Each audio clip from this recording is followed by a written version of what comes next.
Magandang araw mga kaibigan. Pag-usapan natin ngayon yung mensahe ni Pangulong Duterte na ipinaabot niya through kay Ma'am Hanilet Abansenya. Sabi niya, kalimutan niyo na lang ako kapag hindi niyo ibinoto lahat ang PDP laban o yung Duterte. Nung marinig ko yun, sabi ko, napailing ako. Grabe. Napaka-prangka, napakatapang, yung ganon, it's either Duterte or forget about me. Tanong, meron bang politiko ngayon na kayang sabihin ng ganon? Si Pangulong Marcos Jr. ba, kaya ba niyang sabihin yung ganon? Anong mangyayari sa kanya kay PBBM pag ganon din ang kanyang statement na iboto nyo lahat ang alyansa or else forget about me. Anong mangyari sa kanya? Mamaya pag-usapan. Dito muna kay Tatay Digong. Bakit siya nakapagsabi ng ganon? Para bang nagtatampo, di ba?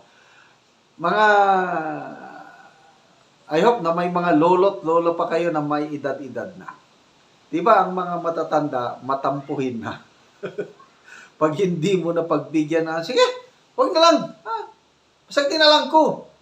Ako, bahala na ako sa akong kinabuhi. Amo-amo, sige na, lolo. Parang gano'n ang ating tatay. So, parang may halong warning o threat na boto nyo lahat or else forget about it. So, anong response ng mga tunay na DDS? Ako sabi ko, yes, tatay. Parang tatay ko siya na nagtatampo. Sa totoo lang, yung Duterte, ito, I just want to be honest. Kung ako lang masusunod, itong Duterte, 4 lang ang botohan ko dito. Nung nakita ko ng listahan, 4 lang. Tapos pick up ko sa iba. Yun ang una kong plano. Kaya lang, nung nagsalita si Tatay Digong sa Mandawi, hindi pa siya nakidnap noon, na isang napaka-malumanay na boses, nagmamakaawa, hiling ko lang, ang akong hangyo, Bisaya ang aking hangyo, botuhan nyo lang, iboto no tanan ang PDP laban para sa akong anak, para kay Inday Sara. Na-touch ako doon. Nagmamakaawa siya para sa kanyang anak. Kasi nakita ko na rin yon, na kung kokonting senador ng pro-Duterte ang manalo ngayong eleksyon, siguradong ma-impeach si VP Sara. So, mula noon, nag-decide na ako. Sabi ko, tatay, yes, iboboto ko lahat ang siyam pa noon, wala pa yung 10. Siyam, iboboto ko lahat. Kaya ito ngayon, yung pahayag niya na vote Duterte 10 or forget about me. Madali na lang sa akin. Yes, I have made up my mind nung Mandawi rally pa na nagmamakaawa siya na iboto ang Duterte 10 para sa kanyang anak na si Inday Sara. So, Duterte, pagbalik ni VP Sara galing Netherlands, biglaan. Hindi ko inaasahan ito Yung biglang i-endorse ni VP Sara si Senator Amy at saka si Camille Villar. Hindi ko yan inaasahan. Kaya lang, nakita ko yung wisdom. Wisdom ni PRRD, wisdom ni PB Sara. Kailangan nila ng strategy. Kasi let's admit it, mahirap na yung Duterte 10 makapasok lahat.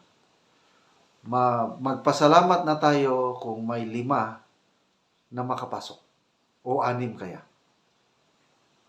Meron at merong papasok sa kabila kasi may mga malalakas. Example, tulpo. Yung magkapatid na tulpo, hindi yan nawawala sa hindi yan nawawala sa mga magic tool. Pasok lahat. So may makapasok. Kaya nung i-endorse ni VP Sara si Senator Amy at Camille Villar, sabi ko, yes. Wala nang no questions asked. Although personally, ayaw ko na sana iboto si Senator Amy. Sa totoo lang, ayaw ko nang iboto. Kaya lang dahil sa endorsement, dahil sa basbas ni PRRD, endorsement ni VP Sara, iboboto ko. So, ito, made up na ang aking baluta. Nagdi-distribute na kami ngayon ng aming sample ballot. Duterte Senators. Duterte plus 2, Amy Marcos and Camille Villar. Meron kaming napili na party list, Bisaya Gyud. Ang number 98 sa balota ang Bisaya Gyud. Ang nominee si dating Chairman Greco Belica, isang diehard Duterte supporter din. Plus, second nominee, retired General Carlos Kita. So, don't worry, Tatay Digong. Tunay ka ngang tatay, kaya pagbigyan ka namin sa iyong pagtatampo, kahilingan na iboto ang Duterte 10. Of course, yung plus 2, bahala na. Bahala na kayo yung plus 2 ninyo. Wala nang sapilitan. Kung ayaw nyo kay Aimee, kay Villar, pwede. Basta yung tutulong sa Duterte. Hunasan, pwede yan. Hunasan, si Norberto Gonzales. Pwede ring Willie Rebillame kasi naniniwala ko na pag manalo si Willie Rebillame, tutulong siya sa mga Duterte. Narinig ko na si Congressman Pulong Duterte, inendorso daw niya si Colonel Ariel Querubin. Pwede rin. So, bahala na kayo. Basta nagkakasundo tayo na Duterte. Ito nga, may post si Kipi Chu. 54 minutes ago, sabi niya, only Duterte can get away with statements like, vote my senators or kalimutan niyo na lang ako. Imagine if another politician said that to Filipinos. Example, PBBM. Ganon ang kanyang linya niya. Anong mangyari? Bahala na kayo. Bahala ka sa buhay mo. Walang makakapagsabi ng ganon. Iisa lang, si Tatay Digong lang. Dahil alam niya, maraming nagmamahal sa kanya. Salamat mga kaibigan sa inyong pagtangkilik sa ating channel. Nakakatulong kayo ng malaki sa Tribong Talanding ng Bukidnon dahil ang sweldo natin sa channel nito, itinutulong natin sa Tribong Talanding. Namimigay tayo ng mga yero at pako para ma-repair ang sira-sirang bahay ng Tribong Talanding. Panoorin nyo ang video na ito. Karon muna ni si Kuya. Dagang kayo salamat sa sin.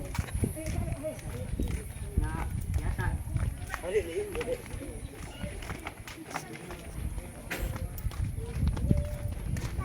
Hanami sa balay nakabot eh.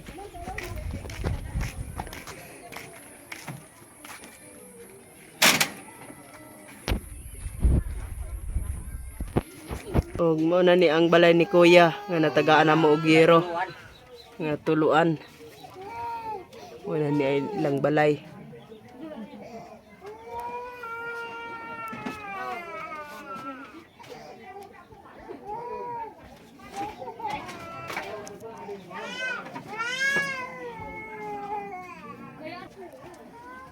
Salamat sa diyan gatulo. So mga dago na gid kaayo buslot. Buslot.